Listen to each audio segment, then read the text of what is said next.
Me opiskelemme Forssan ammattiinstituutissa audiovisuaalista viestintää ja me olemme päässeet sen kautta tänne Englantiin, Birminghamiin. Me ollaan täällä työharjoittelussa Aiden Digitalissa, joka tekee myös Deciblis, se on aasialaisen.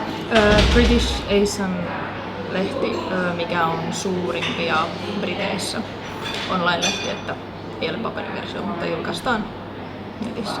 Ja että nimenomaan kun tämä on meidän viimeinen vuosi, että me valmistumme nyt sitten keväällä, niin tämä oli kyllä ihan tällainen hieno tällainen aloitus tälle vuodelle ja tosiaankin niin ihan loistokokemus. Me suositellaan se sen takia, että siitä tulee se hyvä kokemus ja se on CV:ssä hyvä maininta ja ei tätä kokemusta saa Suomessa ja niin, täällä tulee uusia tuttavuuksia paljon. Ja mä ja Suvi oltiin jo aika kauan haaveiltu siitä, että me tultaisiin niinku ulkomaille työharjoitteluun ja me nimenomaan haluttiin Englantiin, koska Englanti.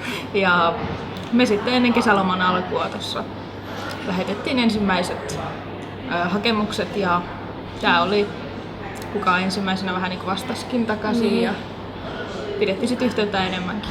Ennen kesälomaa me pari sähköpostia läheteltiin tänne päin ja sitten olikin yllättävän kiireinen kesä meillä molemmilla, että se vähän niin kuin, että sit kun palattiin kouluun, niin me otettiin taas yhteyttä, että onko mahdollisuus mennä ohi, oli vähän kiireinen kesä ja ei mitään, vaan takaisin tuli vastausta, että totta kai tänne vielä voitte tulla, että vähän jotain meinas, että me oltaisiin tultu ennakkoon vähän niin kuin haastatteluun, mutta sitten se järjestyikin tällä, että me tultiin tänne heti kun piti alkaakin ja sitten me jäätiin tänne, että ilmeisesti me oltiin ihan hyviä. Me lähdettiin ihan tyhjästä, että me vaan mentiin sitten etsimään netistä kaikkia eri paikkoja, missä tehdään jotain meidän alaan liittyvää. Sitten se vaan löytyi sieltä loppujen lopuksi. No, me ollaan päästy editoimaan videoita ja me päästiin Lontooseen kuvaamaan Pakistan Fashion Week 7 päästiin kuvaamaan malleja catwalkilla ja haastateltiin suunnittelijoita ja sitten kuvattiin täyteklippejä. Täällähän meitä on suoraan sanottuna kiskottu vähän joka suuntaan, eli ollaan käyty nimenomaan Lontoossa ja olemme käyneet Birminghamin jalkapallojoukkueiden luona ja lasten jalkapallojoukkueiden luona. Ja erohan se sillä, että koulussa sä todennäköisesti istut samassa ympäristössä lähes koko ajan, teet edittiä. Täällä me ollaan vähintään kerran viikossa, me ollaan varmaankin muualla. Niin, oltu jossain muualla kuin toimistossa, ollaan joko oltu haastattelemassa ihmisiä kaupungilla tai jossain muualla. Joo, että onhan täällä se, että sähköpostin kautta nykyään saa lähetetty ihan hyvänkin kokoisia videoklippejä. Että jotain meille vähän onkin vihjailtu, että saattaa saada Suomeen vähän tällaista pientä edittihommaa. Koululta me saatiin apua tähän, niin kuin, että me yritettiin ensin itsenäisesti hakea jotain asuntopaikkaa, mutta sitten kun se ei oikein tuottanut tulosta, me ei löydetty varsinaisesti mistään läheltä, että olisi pitänyt tulla erikseen junalla ja bussilla ja vähän liikaa, niin sitten koululta ne alkoi sitten etsimään ja saatiin aika nopeasti. Niin. Ja kouluhan maksoi meidän lennot, mikä oli kyllä suuri plussa. Ei tarvinnut ihan koko aikaa syödä fish and chipsia.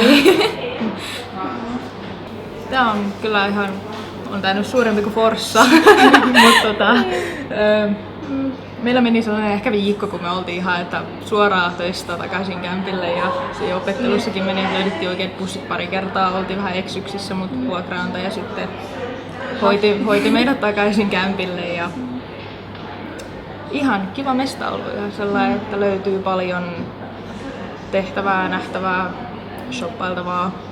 Täällä oli tosi ystävällistä, kun bussipysäkillä oli joku mies, joka aina ohjeisti, että mikä bussi menee mihinkin. Ei Suomessa ole sellaista. Mun äiti lähetti mulle joululahjapaketin kaikkea suomalaista, mitä nyt ikinä olikaan, Fatserin suklaata ja Taffelin sipsejä, mitä täällä ei ainakaan ole. Hapankorppua. Joo, hapankorppua. Joo, ja mehän oltiin työporukan kanssa sitten jouluaterialla tuossa ennen kuin joululoma varsinaisesti alkoi.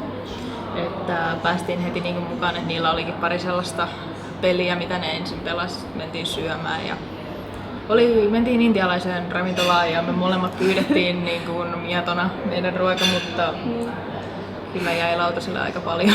Ruokaa oli sen verran tulista kamaa. Että Suomalaisille ne veti ihan ilosina siellä, mitä tuli sitä ruokaa. Et mä menen tyliin tähän aikaan syömään siihen perus Kaspian grilliin. Se on oikeesti hyvää kanaa. On paras paikka. Sitä voi suositella kanssa, jos tulee tänne ikinä. Ja sitten kun meillä on vielä se, kuka on siellä työskentelemässä, se mies, kuka tekee aina ne ruuat, niin nykyään kun me vaan astaa ovesta ulos, niin ei meillä kaikki silmäkontakti, niin se tietää, mitä koska me ollaan syöty aina samaa, niin sitten se tekee ne vaan, että meidän työkaveritkin on ollut ihan sellainen, että et tilaa mitä, sä tiedät mitä me haluat.